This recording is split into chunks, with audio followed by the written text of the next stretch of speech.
How much is Sea of Thieves loot really worth? I was wondering this the other day. If you could get Sea of Thieves loot in real life, how much would it actually be worth? So I decided that I'm going to work it out. Now my thinking was to go and find a skeleton fort and get my loot from there. Because it won't give me that super high tier loot like Chest of Fortune or something, but it won't give me super low tier loot. I'll sort of get the average Sea of Thieves loot. So I just kept scuttling until I got to a server with a skeleton fort, which took way longer than it should have, but eventually I found one. Once I arrived, there was already a guy there, but after searching this long to find one, I wasn't even going to attempt to like share it with him or something, so I just took him out. Hello. I hear you. Thanks for doing the fort a little for me. And got right into finishing the fort by myself. Please, let me shoot your leg. No. Eventually, I completed the fort and opened up the vault. I decided to take 2 pieces of loot from each of the factions, so Gold Hoarder, Merchant, and Order of Souls. I then harpooned all the loot onto my boat and sailed back to Sanctuary Outpost, where I set it up nicely on the beach. I want to work out 2 things. How much would have this been worth back when Sea of Thieves is actually set, and how much would this be worth today? To do this, I firstly got to find out when Sea of Thieves is set. I have done some analysis on this back in one of my other videos, and I'm pretty sure Sea of Thieves is set around 1730. It's mainly based off the ships, the weapons, and the clothes that are in the game. The only argument that I've ever heard against this is that there's one shanty called 1812 which is in the game, and then people are saying that, well, it has to be set after 1812 for that to be in the game. That wouldn't make any sense at all, because by 1812 there was already steamships, and this sort of pirating was way past its prime. So all my analysis is going to be based off that we're somewhere around the year 1730, which was pretty much the height of piracy, so it makes sense. I'm going to be starting with the Merchant Alliance for a few reasons. One is just because that's how I ordered the stuff on the beach, and 2, it's probably going to be the easiest to try and work out the value of the items. The first merchant item that I've got is a crate of exotic silks. Commodities like these were 100% the most common thing pirates were stealing from other ships. Spices, sugar, cocoa, stuff like that was just heaps more common to find than gold or silver. Pirates would normally just hang out by a coast, and if some small trade ship came by, they'd go for that. And most of the time they weren't going to be carrying chests full of gold. They were normally just going to be carrying a few barrels of sugar or something. So this is a pretty realistic loot item. To work out how much it would have been worth back then, I'm going to be going off the weight. Now I'm going to be saying the weights in the metric system only because the prices back then is pounds and I don't want to get that mixed up. But I know most of you probably use the imperial system, so I'll put it in brackets, seeing as I'm so nice. From what I've researched, it looks like you can probably fit around 1 kilo or 1.5 kilos worth of silk into that crate. I'm not a silk tradesman, but I think that's about as accurate as I can get. So assuming that that crate has about 1.5 kilos of silk in it, that would be worth around £3, the money pounds, back in 1730.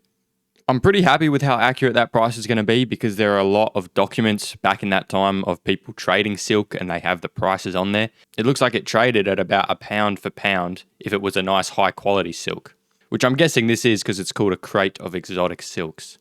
£3 doesn't sound like much, but back then you could actually spend it on quite a lot of stuff. For a bit of perspective, if you were working in the British Royal Navy back then, you were going to be making about £14 a year. So £3 was a decent amount of money.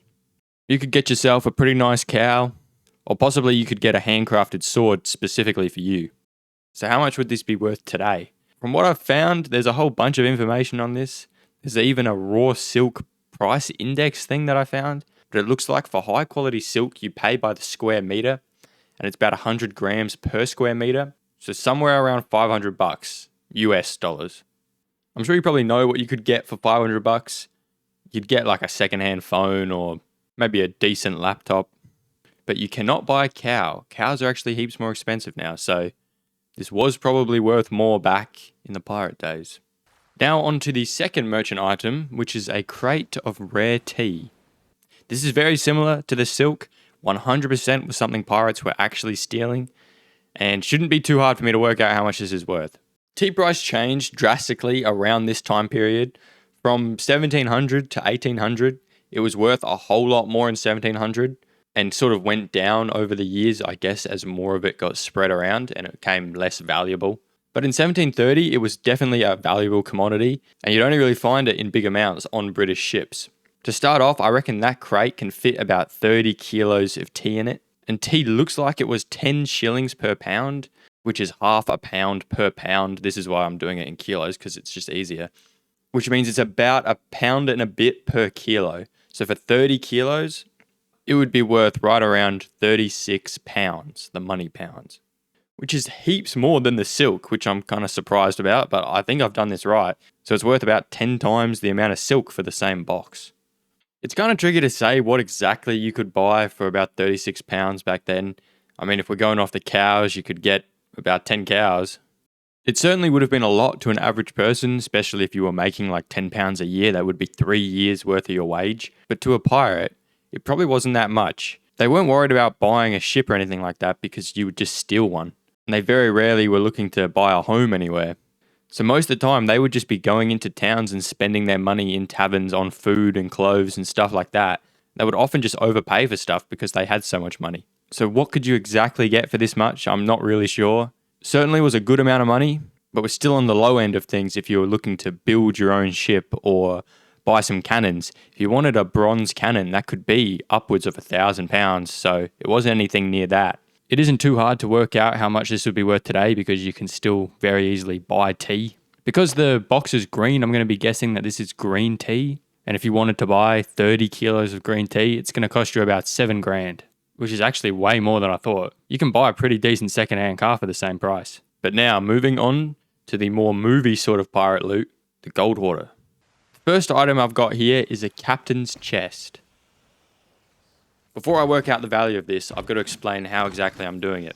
What I always thought was happening is that you get a chest, and then when you bring it to the gold hoarder and he buys it off you, he's paying just like a flat rate for the chest, and then he can open it himself, and he's getting whatever's inside, but you don't get to see that. He's kind of like just opening loot boxes as his job. That's why like the gold hoarder has the keys and stuff as the logo. That's what I've always thought, and I think that's correct. So when I'm working out the worth of this chest, obviously I can't work it out based what's in it because nobody knows what's in it. I'm going to be basing it on the actual chest. Like it has gold on it, and I think that's a ruby in the middle. So I'm going to have to work out how much gold is on this chest and then work out the price of gold. All right, so the more I'm trying to work this out, the more kind of insane that it's getting. If you look here, this is a captain's chest, obviously. I'm assuming these corners are like solid gold and these raised bits are fully solid gold as well, which doesn't really sound that crazy until you see that this is a kilo of gold. This little thin bar is a kilo. Like how many of those do you think it would take to fully wrap around this chest? Like heaps. Okay, so after looking at a captain's chest for a long time and then looking at gold for a long time, I'm thinking this is somewhere around 80 to 100 kilos of gold on this captain's chest. Assuming that these corners are solid gold, that would take like 3 or 4 kilos of those bars smelted down to make that corner. So if that's 4 kilos a corner, that's already 16 kilos just on the corners. I'm going to say 100 kilos just to make it a whole number, but I do think it's right around that.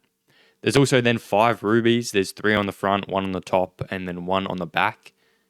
I'd say these rubies are about the size of maybe a golf ball. Certainly that one on the top is. Maybe those 2 on the front are a little bit smaller, but about golf ball sized rubies. I originally thought that the gold was going to be the most expensive thing on this chest, but rubies are insanely expensive. I've been looking for a while and I don't think I can work out how much these rubies would have gone for. And honestly, if pirates came across rubies that big, they would probably keep them for themselves and wear them.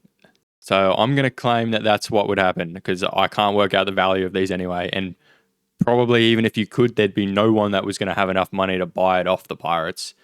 Going off the gold on the chest, which I can work out very accurately because there's good records of gold. Gold went for about £4.30 per ounce. And there's about 35 ounces in a kilo. So if I'm talking 100 kilos of gold, that is about £15,000, which is a lot of cows. It's still hard to say exactly what you could get for that much. You could definitely upgrade your ship, get some new cannons, and it would definitely be enough to retire from pirating if you wanted to. Like I said before, they mainly were stealing commodities like wool and sugar and stuff like that. But there are times where pirates have come across Spanish treasure galleons, which would definitely carry stuff like this. There's one report, it doesn't say exactly how much gold it was, but there's a report of 3 pirates needing to drag a solid gold cross along the deck. They couldn't pick it up. So I don't know, that definitely does sound like a lot of gold, possibly even more than 100 kilos. And that was from a Spanish treasure galleon. So honestly, you could come across this much gold as a pirate, but it would be very rare. Now, onto the real life version of this. I'll just start off by saying if you found this in real life, you would never have to work again for sure. This is an insane amount of money. To start off with the rubies, like I was talking about before, this is a picture of the biggest ruby ever. And as you can see, compared to what was on the chest, this is still small. This ruby went for 35 million US, just that ruby. Now, the ones on the chest are probably at least 3 times as big, and there's 5 of them. So that's already 500 million just off the rubies. And then the 100 kilos of gold would be about another 10 million, which doesn't sound like much when you compare it to the rubies. But again, that's a lot of money. So if you ever do come across one of these in real life, make sure you pick it up and make sure you share it with me. Now onto a much more underwhelming item after that chest, which is just this silver cup. Silver cups were also a very common loot item in real life. You'd get silver cups from pretty much any ship that was a decent size, that have fancy sort of dining things and stuff like that. There's an instance of Blackbeard stealing a silver cup from some captain, and then he goes around showing it off to people. The actual value of them wouldn't have been anything too crazy though. More would have been something they wanted to just keep on their ship. I'm going to say it's about 1 kilo of silver. Maybe it's a little bit less, but I'll go with about 1 kilo. To work out the price back in the 1700s, it's a little bit tricky because apparently they just traded silver for gold and that's how they did it. So 1 ounce of gold was worth 15 ounces of silver. So that means if the cup was 1 kilo of silver, it'd be worth about 2 ounces of gold, which would have been right around 10 pounds. Doesn't sound like a whole lot compared to the captain's chest, but that's still like a yearly wage for most people back then. To work this out in real life, super easy. 1 kilo of silver is worth $1,000. And I'm sure you all know the common stuff you can get for $1,000. 1,980 ping pong balls, or 50,000 milliliters of sand from a volcanic beach. Moving on to the final faction I've got, which is Order of Souls.